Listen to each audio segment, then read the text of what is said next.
Deus uma palavra para ministrar nesta noite.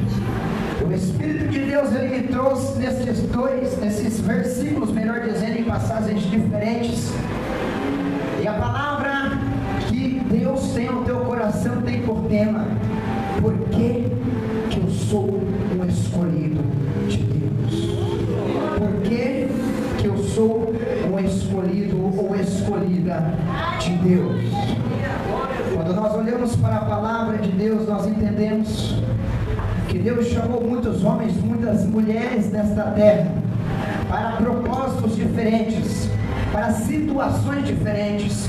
Quando nós olhamos para a Bíblia, nós entendemos que logo no início da Bíblia nós vemos Deus chamando Abraão: Abraão, sai da tua parentela, vai-te para um lugar que eu te mostrarei.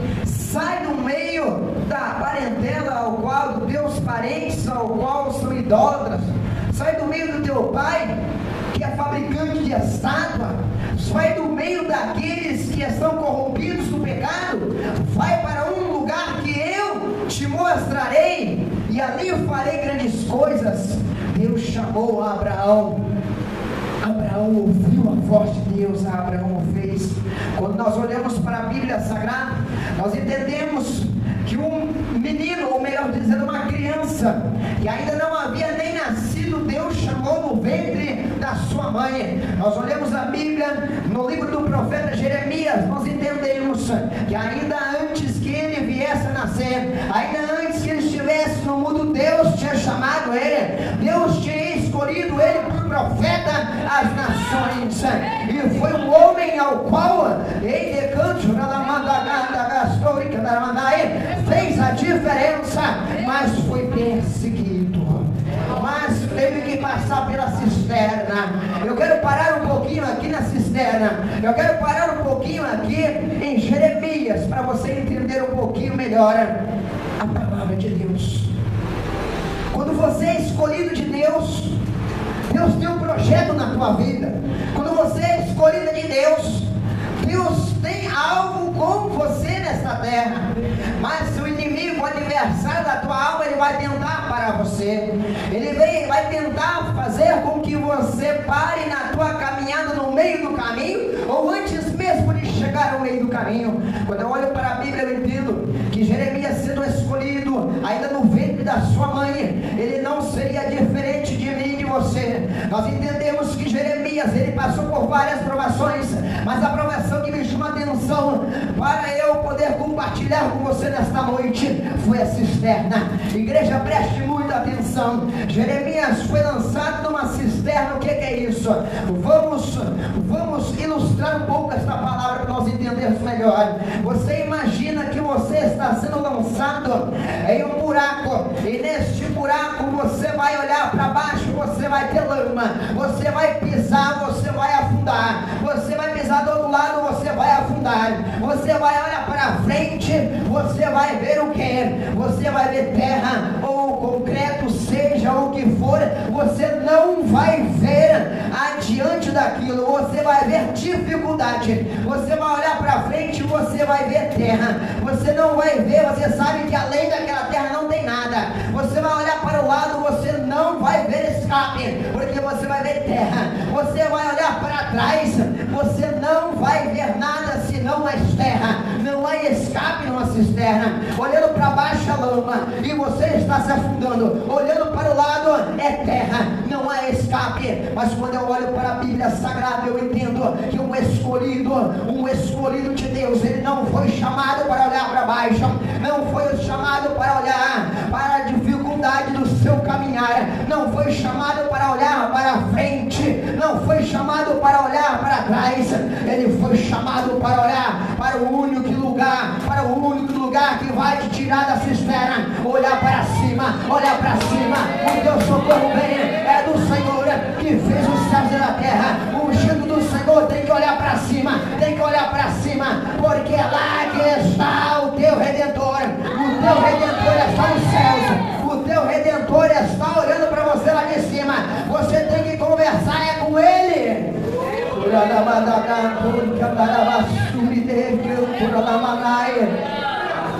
Mas Mas o adversário tenta fazer com que você olhe apenas para as dificuldades. Quando eu olho para a Bíblia Sagrada, eu entendo que todo escolhido, todo chamado por Deus, ele tem um propósito. Eu vou correr com essa mensagem que eu não quero passar do horário. Quando Deus te escolhe para um propósito nessa terra, quando o adversário descobre o propósito que Deus tem com você nessa terra, ele vai ficar em teu derredor, bramando como um leão, esperando a oportunidade que ele possa te tragar, esperando a oportunidade que ele possa engolir todos os teus sonhos, todos os teus projetos, tudo aquilo que Deus colocou no teu coração. Quando nós olhamos para a vida de um ungido, de um escolhido de Deus, nós entendemos, como que eu estou falando em 1 Pedro 5,8, ele está ao derredor, aguardando a oportunidade para matar os teus sonhos, aguardando a oportunidade, como ele tentou fazer com José.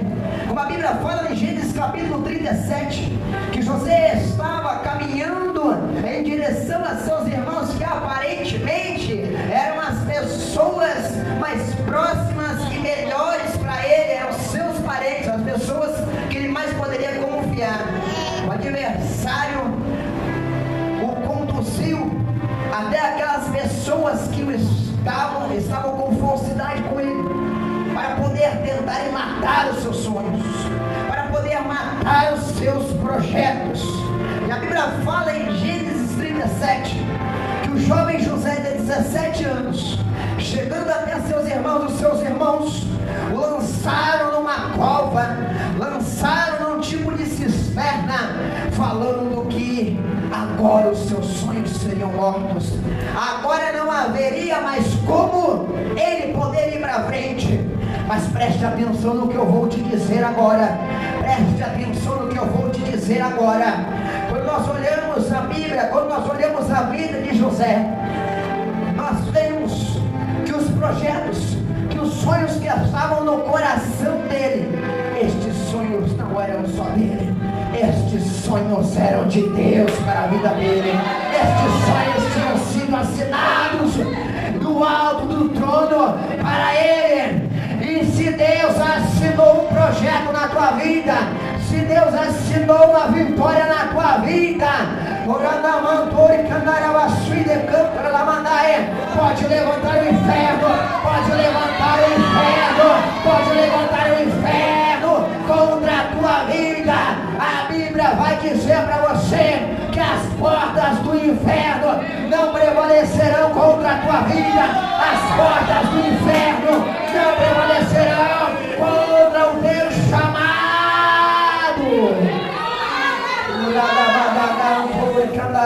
Por que você é escolhido? Por que você é escolhida? Porque Deus te chamou.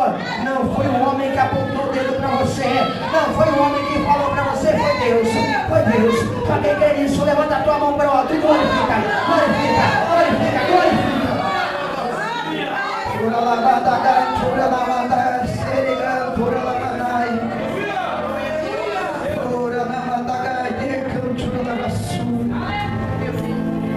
Quando nós olhamos para a palavra de Deus, nós entendemos que o maior chamado que você tem sobre esta terra, como nós estamos numa campanha de batismo no Espírito Santo, ou de derramamento do Espírito Santo, é importante nós entendermos o porquê que Deus enviou o seu Espírito, o porquê que foi necessário, porquê que em Atos capítulo 2 se cumpriu a descida do Espírito Santo de Deus. Quando nós olhamos para a palavra no Evangelho segundo escreveu Lucas, capítulo 24, versículo 49, a Bíblia nos fala assim: Jesus fala: ficai, porém, em Jerusalém, até que do alto sejais. Oh, aleluia! Até que do alto sejam todos vocês cheios do Espírito Santo, até que do alto sejam vocês cheios da minha presença, até que no alto sejam vocês capacitados pelo meu Espírito, até que no alto sejam vocês mais pertinho de mim através do meu Espírito. Jesus, ele antes de ascender aos céus, ele deixou um comunicado para a sua igreja. A igreja de Cristo poderia de repente começar a espalhar, começar a pregar a boa notícia, que o evangelho é o mesmo que boa notícia. Poderia começar a pregar a palavra de Deus assim que Jesus subiu, mas ele deixou bem dito: não saiam antes que meu Pai envie o seu Espírito. Não saiam antes. O que é isso? O Espírito Santo de Deus, ele é necessário sobre a vida do homem, da mulher de Deus.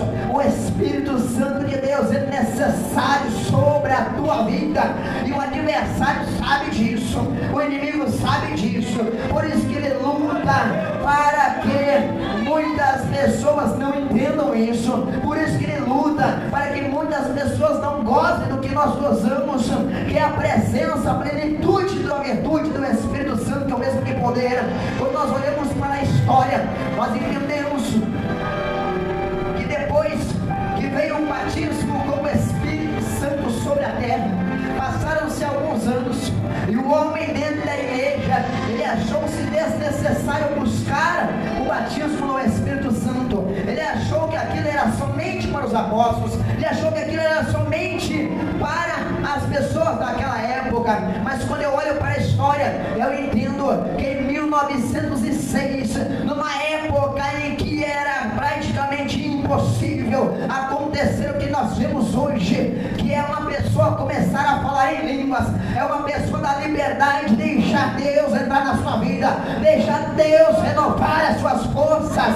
Em 1906, as igrejas eram frias, geladas, as igrejas já não buscavam mais com fervor, as igrejas estavam vivendo mais a letra do que o verdadeiro evangelho, do que a verdadeira palavra sobre a sua vida. E Deus levanta um homem chamado William Joseph Seymour, uma pessoa que ninguém dava nada por ele, uma pessoa que todos olhavam para ele e falavam: coitado desse irmãozinho, é aquele que tem que ficar lá no canto, esse irmãozinho é aquele que tem que ficar na última fileira bem quietinho, porque ele é uma pessoa de cor.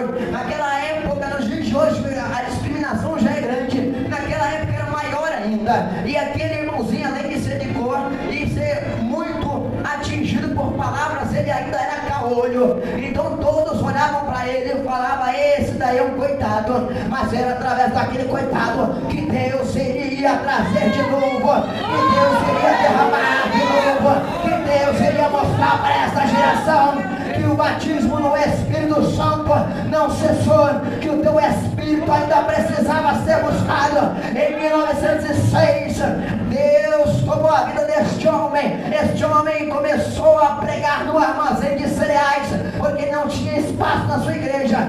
Expulsaram ele da igreja e colocou-se, agora Deus o colocou no armazém abandonado de cereais. As pessoas chegavam naquele local é muitas das vezes sujo que eu falo assim, por causa dos cereais, aquele local que ninguém dava nada, mas ali estava na rua Azusa, ali estava retornando, através de um homem que ninguém dava nada, estava Deus trazendo o avivamento, que eu entendo que é o último avivamento que nós vamos ver até o arrebatamento da igreja.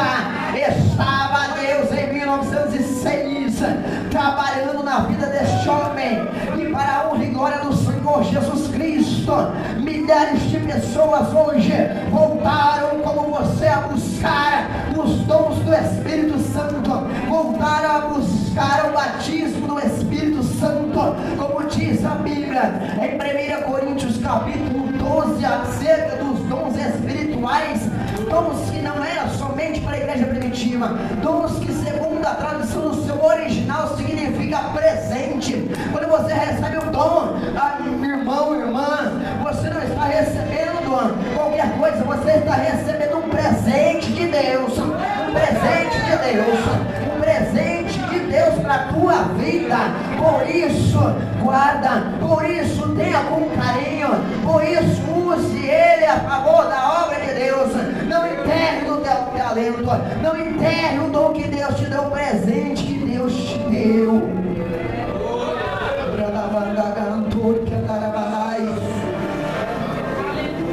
Deus escolheu esta geração. Esta é a última geração de adoradores. Esta é a última geração de eleitos.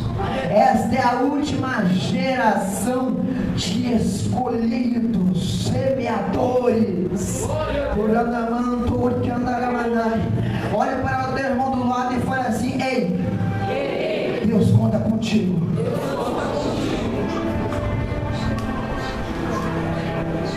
Quando nós olhamos para a palavra de Deus, para nós resumirmos, para nós terminarmos esta mensagem, para nós orarmos, nós entendemos que em Atos capítulo 2, a descida do Espírito Santo ali, ela se deu em um momento, em uma época em que havia uma festa, a festa do Pentecostes.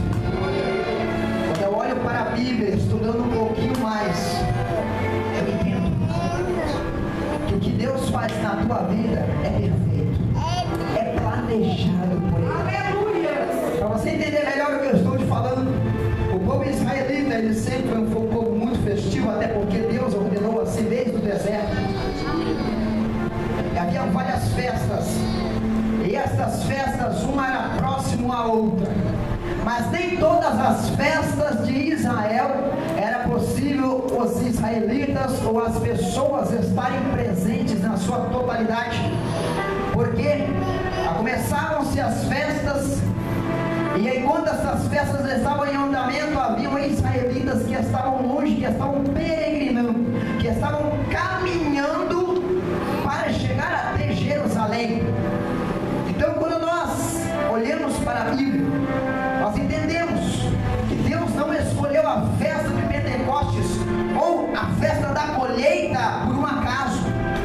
Quando nós olhamos para a Bíblia, nós entendemos que Deus escolheu aquela festa, porque naquela festa Ele poderia reunir todos os seus escolhidos, porque naquela festa Ele poderia reunir todos os seus santos, porque naquela festa estariam todos reunidos recebendo o teu Espírito.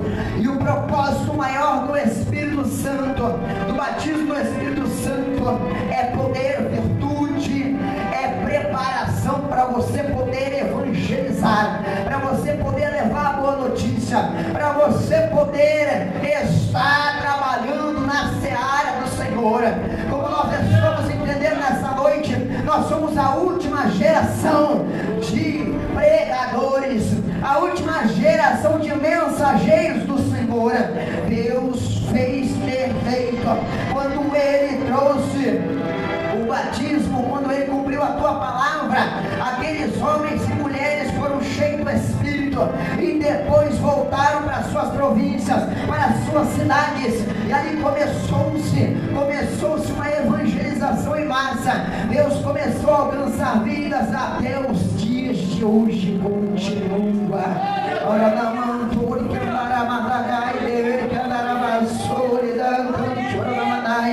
qual é o segredo de um ungido? Qual é o segredo de um escolhido para Deus estar contigo em todos os momentos? Quando eu olho para a história, me chama a atenção uma pessoa, John Wesley. John Wesley foi um grande ganhador de almas no século passado. A história conta em um livro que eu estava lendo que a casa de John Wesley, ela era referência, ela era, mesmo depois dele morto, ficou oferecendo um memorial da sua existência pelo homem de Deus que ele foi. De repente chega uma excursão. Esta excursão estão vários estudantes ali nos Estados Unidos. De repente um jovem se perde no meio de todos os outros que ali estavam dentro da casa. E a preocupação foi grande do coordenador.